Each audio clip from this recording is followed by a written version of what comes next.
production mo, no, si MVP mismo yung nagbigay sa'yo ng title na ito. Hindi ko alam kung paano dapat mag-react doon.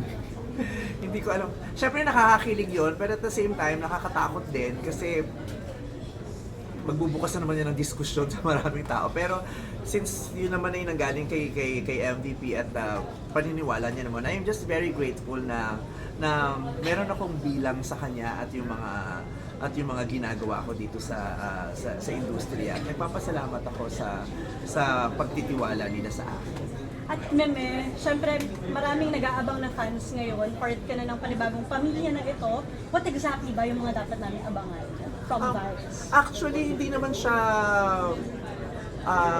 hindi naman yung panibagong part. Kasi meron naman akong may airing programa talaga sa TV5. Everybody Sings airs on TV5 kahit noon pa at saka ngayong bagong season.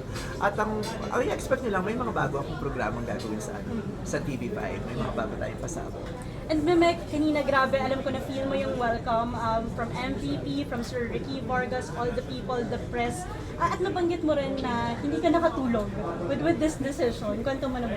Hindi ako nakatulog kasi na-excite na ako. Nag-iisip na agad yung utak ko kung anong gusto kong content, anong gagawin namin, anong papasabog, paano tayo makapagbibigay ng entertainment and service to the Filipino audiences. Siyempre hindi naman yan basta yung sige, deal tayo, gawa tayo. Tapos yung hindi pinaghahandaan. As early as nung pagkatapos namin mag-usap, gusto ko na mag-prepare. Kaya doon ina-acid reflux na ako pero gusto ko yung feeling ng na-excite. And then, syempre, kanina nabanggit mo rin yung mga learnings mo from your past networks na nasamahan. At nabanggit mo rin yung importance na united. Yeah. Ang iba't ibang companies, given na yung industry ngayon ay kailangan ito optimism.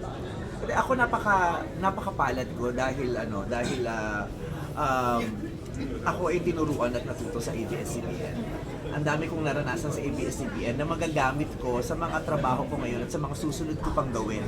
Professionally and personally, ang dami kong natutunan sa ABS. Kaya bit-bit ko lahat yon at natutuwa ako dahil kumbaga parang na-equip ako ng mga kapamilya sa kung anong pwedeng i-share ko ngayon dito sa TV at sa iba pang mga platforms na makikita nila.